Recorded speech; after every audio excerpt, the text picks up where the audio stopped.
Vishwa Poornima Yoga Center, and I have attended the classes of karya, siddi, kriya yoga workshop.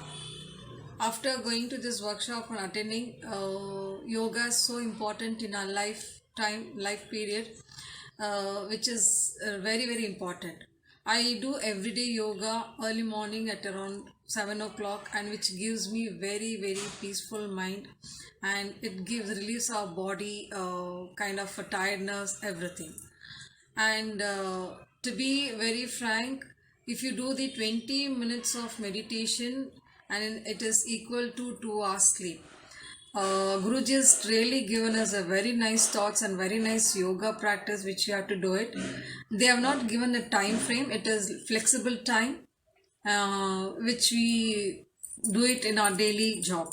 After doing yoga, like I do work. I am a software working woman, but though instead of all this work, I at least give 10 or 15 minutes time for my yoga.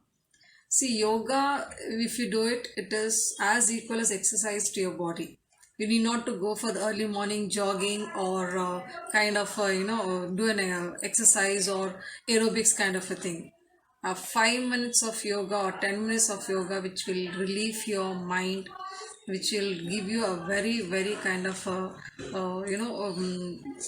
very freeness to do your all kind of a work in your daily routine work. And I always prefer people or members to at least give 5 or 10 minutes or 2 minutes of time or 5 minutes of time to your yoga. If you do at least 5 minutes type of yoga, that will give you your breathing, your breathless or breathing problem those have, that will relieve your yoga. I mean, like, it relieve your whatever the COVID, whatever the symptoms you have it. I prefer doing yoga as a best medicine than anything else. Thank you.